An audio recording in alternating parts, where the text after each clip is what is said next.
So what if admech Kataphron breaches suddenly got a 2+ armour save? It certainly looks like we'll be finding out soon.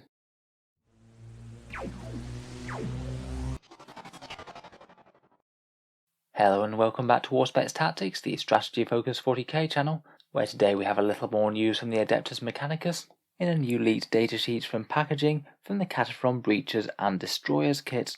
As is the way with these, we can see the new stat line and the gun profiles, though not any special rules or extras. And as seems to be usual with the case with these, we're seeing some nice new improved stat lines. First up, I thought we'd start with the Breachers. Out of these two battle servitors with massive guns, these ones are the more heavily armoured and slightly more close range variants, packing either a heavy arc rifle or a torsion cannon, and also a melee weapon in a hydraulic or arc claw. They're a troops choice for the Adeptus Mechanicus. They're around 35 points per model currently, though there's every chance that this might go up a bit with these new improved stats. Currently, to be honest, they're already seriously good. In particular, the variant with the arc rifle and arc claw are absolutely brutal when combined with one of the custom forge welds. The Data Horde forge weld can allow them to get exploding 5s and 6s on their shooting, and this just takes an already good general purpose weapon to just being far better. They're pretty much one of the ideal objective camping troops. They have obsec. They're really quite tough to enemy shooting. In a straight firefight, they'll win against most other elite troops, and they even pack a little bit of threatening melee as well. I'd say they're already a top tier choice. I'd be honestly quite surprised if they did manage to get better after these changes came in and points adjustments. In any case though, there are a couple of improvements to their raw stat line. They both seem to have got tougher, their guns are a little bit more dangerous, and their close combat weapons are far more dangerous. I'd say perhaps the headline news is that they've gone from a decent 3+ armor save to going to a whopping 2+ armor, a move that I'm kind of surprised at, to be honest. They're certainly fairly heavily armored little models, but I'm just not sure if they look quite on the same sort of caliber as things like Centurions or Terminator armor, which we usually see 2+ saves with before. They were already decently sturdy to small arms. This will now make small arms pretty much utterly meaningless against them. Wounding on 5s and then with a very decent save means that they're just going to be able to shrug off any small hail of fire. You're absolutely going to need anti-tank firepower or anti-elite firepower to bring them down. As for their weapons, the torsion cannon's been increased up from 24 inches and d6 damage to the 48 inches and d3+3 damage. This was most certainly taken far less than the arc rifle in any sort of competitive list. It just really wasn't very good for the points. It's now got a fairly similar profile to the Drakari Dark Lances, which might bode well for it being included. Having a d3+3 damage weapon with decent AP certainly seems to be doing wonders for the Dark Elves at the moment. So of course, depending on points cost, maybe a few of these will start to see a look in.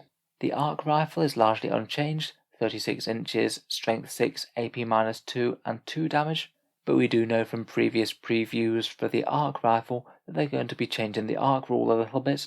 Rather than just changing the damage characteristic, the arc rifle both boosted the damage characteristic and also allowed you to wound any vehicles on a 4+ as well. Certainly pretty nice for chewing through tanks, as strength 6 could just be a bit underwhelming against them. I'm going to guess perhaps a flat 3 damage, or maybe even a d6 damage against vehicles, and in combination with wounding on a 4+, it'll make these guys very good at chewing through tanks and heavy infantry alike.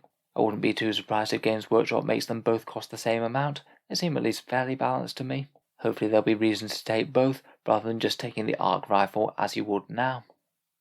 Otherwise, their melee weapons have certainly got souped up. The arc claw, which I'm strongly suspecting to have similar vehicle boosting properties compared with the heavy arc rifle, that's now gone to strength 5, AP -3, damage 1, so seriously good AP on that, and if that combines with extra damage against vehicles, they'll be in for a good time against tanks. The slightly lesser taken hydraulic claw has gone from AP -1 to AP -2, and from damage D3 to a flat damage of 3. I strongly suspect with these mad melee stats of strength 10, AP -2 and flat damage 3, they'll still be -1 to hit, so each Kataphron would only average 1 hit with the hydraulic claws. That damage boost might be just about enough to see them over the edge though. Again, it'll be interesting to weigh up between them and the arc claws when we have the new codex and any new synergies. Overall, undeniably a buff in every single way, and I can't help but think that they will be going up in points at least a little bit to compensate. Somewhere between 40 and 50 points might not be out of the question. The thing that I don't really expect to see survive into the new codex is that custom forge world that allows you to get the extra hits with arc weapons. If it still exists, I suspect it might just be on 6s rather than the insanely powerful 5s and 6s as it is now. Of course, the other option from the multi-build kit are the Kataphron destroyers. These are the slightly more lightly armoured but slightly upgunned version of the servitors, and they pack 2 ranged weapons. Again, they're a troops choice. They currently cost around 53 points per model, and generally they're a very powerful firepower unit, but tend to be quite fragile if the opponent can get to attack them back. They'll certainly now be somewhat less fragile as well. They've gone from an armor save of 4+ to a save of 3+, so again that's a pretty nice durability boost all in all. They'll be similarly hard to kill as the Kataphron breaches are today, though of course they do cost far more points and likely will cost the same or more with these buffs, so it still seems unlikely that they're going to be oppressively tough. Compared with the previous, the heavy grav and the plasma culverin appear to be completely unchanged in terms of profile, though we do know from that previous Games Workshop reveal that the plasma weapons will no longer kill the entire model, but the unit will take a mortal wound instead if you roll the hit roll of a 1. It means that if you do choose to overheat without a Dominus around, then it doesn't mean that half your unit is almost certainly going to die. I think that these guys will certainly be a unit to watch. It's hard to imagine that they're not going to get the core keyword, and that means that you're going to be able to get any character buffs or synergies, or an enormous unit with a lot of heavy firepower. It certainly made these a bit of a menace back in early 8th edition, when you could have Riser with the plasma ones and delete an entire tank line in one shooting phase, so it could still be potentially quite scary. Otherwise, for their secondary armament, it seems that the Cognis Flame has gone up to 12-inch range and D6+2 auto hits, exactly as previewed in the other article, so if they're upgraded with these guys, then they will pack a decent punch against light infantry up close. Finally, the Phosphor Blaster appears to be completely unchanged, 24 inches, rapid fire 1, strength 5, AP -1, and damage 1. They ignored cover in the old codex, seems likely that they might retain that in the new one, unless they decide to do anything else interesting or weird with phosphor weapons. Again, can't really say anything absolutely too meaningful about how competitive they'll be. We need to know the points cost, but I feel like Kataphron servitors are certainly going to be one of the units that are typically going to be fairly strong addition to addition. So in any case, I'm certainly looking forward to seeing more of the admech. Hopefully we'll get some news about the pre-orders in the near future, and I'm absolutely itching to be able to review the codex in full, which I will do when it's out.